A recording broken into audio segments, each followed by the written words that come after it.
Assalamualaikum warahmatullahi wabarakatuh. Perkenalkan, nama saya Muhammad Aditya Alifi Mahdi dari Prodi Gizi tingkat 2 Poltekkes Kemenkes Pangkal Pinang dengan NIM 201341119. Jadi di video kali ini saya akan membuat video edukasi mengenai foodborne disease.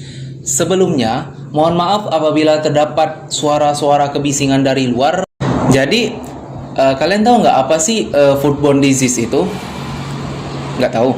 Jadi foodborne disease itu merupakan penyakit yang ditimbulkan oleh kontaminasi bakteri yang ada pada makanan. Nah, umumnya nih, foodborne disease ini bersifat toksis maupun infeksius. Tahu nggak apa penyebab foodborne disease ini? Nggak tahu juga. Nah, penyebab penyakit bawaan atau foodborne disease ini itu dipengaruhi oleh berbagai banyak faktor. Nah, salah satunya yaitu bakteri patogen. Nah, adapun beberapa bakteri patogen, yang pertama ada Staphylococcus aureus. Nah, sumber dari bakteri ini itu biasanya terdapat dari kulit manusia.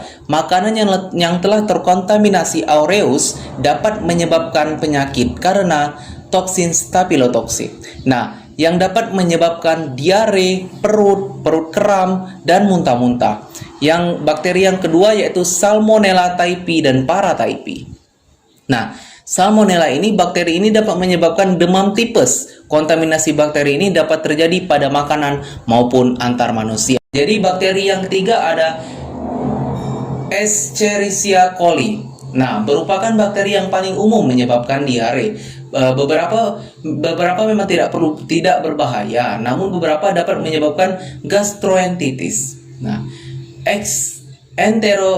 enterotoxigenic ini merupakan yang paling umum menyebabkan penyakit dan biasanya terjadi karena kontaminasi air maupun makanan. Nah, bakteri yang terakhir ada Listeria monocytogenes. Bakteri ini dapat tumbuh pada suhu yang rendah, bersifat sangat fatal dan dapat menyebabkan penyakit septicemia dan meningitis. Mohon maaf ya, agak terbata-bata dalam menyebutkan nama bakteri dan nama penyakitnya, guys. Jadi tadi itu beberapa contoh bakterinya. Sebenarnya sih masih banyak lagi ya bakterinya itu, tapi saya hanya menyebutkan 4. Makanan yang dapat terkontaminasi oleh mikroba karena beberapa hal. Nah, ini beberapa hal makanan tersebut dapat terkontaminasi mikroba. Salah satunya, yang pertama ada mengolah makanan dan minuman dengan tangan kotor. Jadi nih, untuk mengolah makanan dan minuman harus mencuci tangan terlebih dahulu. Nah, untuk makan pun harus cuci tangan terlebih dahulu, ya kan? Nah, yang kedua itu memasak sambil bermain dengan hewan piaraan. Nah, sebaiknya jangan bermain dengan hewan piaraan. Namun kalau mau bermain dengan hewan piaraan, balik lagi ke poin nomor 1, yaitu cuci tangan kalau sesudah memegang hewan piaraan. Jadi yang ketiga yaitu ada menggunakan lap kotor untuk membersihkan meja dan perabotan lain. Sebaiknya menggunakan lap yang bersih ya dibandingkan lap yang kotor. Jadi yang keempat yaitu ada dapur yang kotor. Waduh, ini parah sekali sih. Sebaiknya sebelum memasak itu beres-bereslah dapur terlebih dahulu, dipel atau apalah supaya bersih dapurnya. Jadi, nah lagian nih dapur yang kotor itu membuat kita tidak betah dalam melakukan aktivitas seperti masak. Jadi yang kelima, alat masak yang kotor. Nah, jadi diusahakan alat masaknya itu seperti sendok ataupun panci, kuali itu dicuci bersih terlebih dahulu menggunakan sabun dan air mengalir. Nah, yang selanjutnya itu memakan makanan yang sudah jatuh ke tanah. Nah, ini pernah ada kayak bukan lelucon sih. Jadi pas jatuh ke tanah itu diambil sebelum 5 menit katanya. Itu salah ya. Jadi makanan yang sudah jatuh ke tanah itu sebenarnya tidak boleh diambil karena sudah terkontaminasi oleh tanah maupun oleh media yang tempat terjatuhnya itu. Nah, yang terakhir ada makanan disimpan tanpa tutup. Nah, jadi sebaiknya nih makanan yang kita simpan itu harusnya menggunakan tutup ya. Jadi lalat-lalat atau tikus itu hinggap ke makanan kita. Nah, lalat itu kita tidak tahu kan dia membawa bakteri apa. Nah, jadi sebaiknya ditutup ya.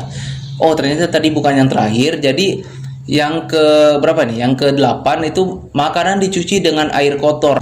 Nah, yang terakhir. Nah, ini baru yang terakhir nih. Nah, pengolahan makanan yang menderita penyakit menular. Nah, jadi yang mengolah makanan itu merupakan misalnya yang mengolah makanan itu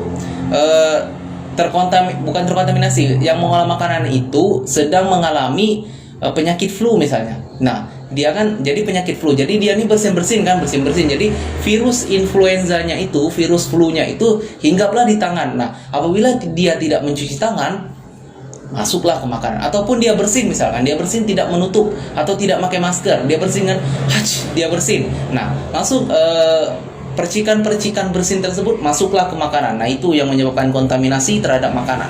Kalian tahu nggak upaya agar terhindar dari foodborne disease ini? Tahu nggak? Tahu nggak?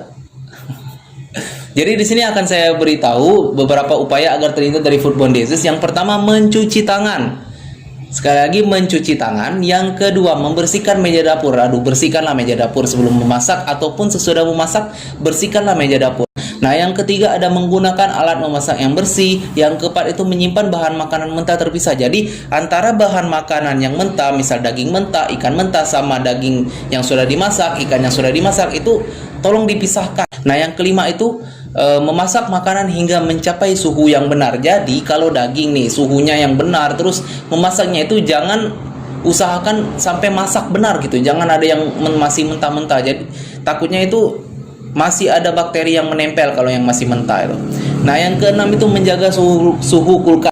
Nah, yang terakhir itu berhati-hati saat berbelanja. Berhati-hati saat berbelanja itu maksudnya apa? Jadi kita teliti nih. Jadi tanggal kadaluarsanya kapan, terus komposisinya gimana nih untuk kesehatan kita nih, komposisinya gimana. Nah, mungkin hanya ini saja yang bisa saya sampaikan mengenai video edukasi foodborne disease ini. Mohon maaf apabila ada terdapat suara-suara kebisingan atau suara-suara dari motor, terus terdapat salah-salah kata ataupun dalam penyebutan terdapat salah. Saya mohon maaf.